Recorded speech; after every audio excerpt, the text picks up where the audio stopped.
Bila kita belum bisa mengubah kehidupan kita secara islami total dalam seluruh aspek kehidupan, maka paling tidak aspek yang kita mampu itu yang kita ubah. Kita tidak mungkin mengubah hukum yang ada di Indonesia menjadi syariat Islam, karena kita bukan pemegang tampuk kekuasaan. Kemampuan kita hanya sebatas menjadi kepala keluarga, menjadi dai di masyarakat, menjadi teladan dalam pertemanan. Maka usaha untuk menerapkan syariat Islam ini kita lakukan sebatas yang kita mampu saja. Kita tidak dibebani oleh Allah yang di luar dari kemampuan kita. Contohnya apa? Kalau kita jadi orang tua, maka kita punya kemampuan untuk menerapkan syariat Islam dalam keluarga kita. Jadi anak kita yang laki-laki kita wajibkan untuk pergi ke masjid sama bapaknya. Anak kita yang perempuan kita wajibkan untuk berjilbab. Kita orang tuanya, kita punya kemampuan, kita punya kekuatan, kita punya kuasa di rumah. Karena kita mampu untuk mengerjakannya, harus kita lakukan. Karena dia merupakan kewajiban syar'i. Tidak boleh dan bisa berdosa apabila ada orang tua anaknya yang laki-laki sudah balik tidak ke masjid, dibiarkan. Anaknya yang sudah balik yang perempuan dibiarkan keluar dari rumah tanpa hijab. Begitu juga suami, kalau dia punya istri, mungkin waktu dia menikah sama istrinya itu sama-sama masih belum islami begitu. Setelah dia sadar, dia wajib ajak istrinya dengan apa yang dia mampu. Suaminya itu kalau keluar rumah pakai celana sepaha di atas, hampir seselangkangan. Kalau cuci motor di garasi kelihatan udelnya, perutnya. Jadi istri tetangga itu kalau menyapa dia bisa melihat keseksian kebuncitan perutnya. Istrinya tak ubah seperti suaminya. Kalau keluar dari rumah tidak pakai hijab, pakai daster kelihatan keteknya, pakai daster yang pendek kelihatan betisnya, sama saja istrinya sama saja. Karena mungkin keawaman. Belakangan mungkin misalnya dengar khutbah Jumat, dengar khutbah Id, dengar kajian sepintas, oh saya harus mengubah keluarga saya karena ini ternyata kewajiban. Maka dia harus menerapkan di keluarganya karena dia punya kekuasaan. Contoh misalnya suaminya bilang, kalau mulai besok kamu tidak mau berhijab syar'i, ya mohon maaf,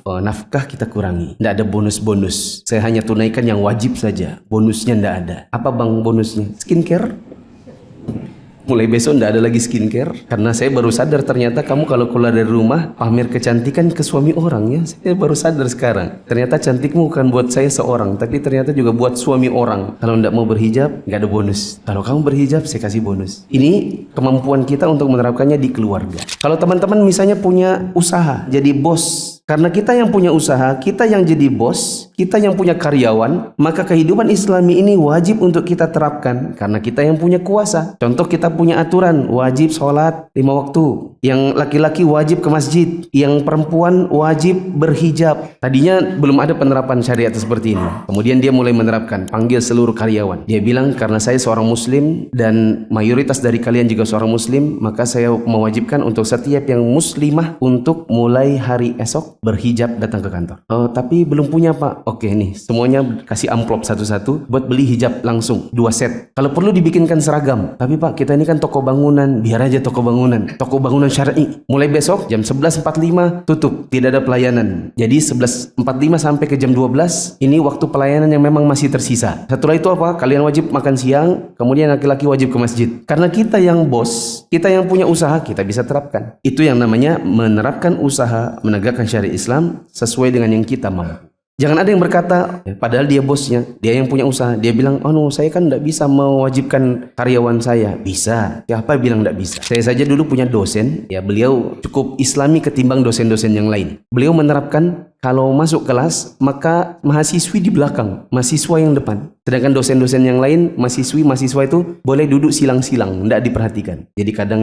duduk sama ceweknya, cowoknya, duduk sama teman-teman ini, sebelah-sebelahan laki perempuan. Sedangkan dosen yang satu itu, dia maunya perempuan kalau datang langsung ke belakang, laki-laki di depan. Jadi membuat hijab untuk dia dengan mahasiswi. Siapa hijabnya? Mahasiswa. Kenapa bisa begitu? Karena dia bosnya di kelas, ya atau tidak? Karena dia yang punya aturan kelas, maka dia terapkan demikian. Ada lagi dosen yang kalau mau bimbingan tugas akhir, ketemunya setelah selesai sholat zuhur di musola teknik. Dia terapkan demikian untuk mengajak supaya mahasiswanya yang laki-laki sholatnya di masjid atau sholatnya di musola. Tapi dia sebagai konsekuensinya jadi mudah ditemui. Di mana? Musola. Dan sebagian dosen susah ditemui. Ya, sehingga ada juga yang akhirnya lama-lama malas kuliah, lama-lama udahlah, gak usah lulus juga gak apa-apa karena jengkel sama pembimbingnya.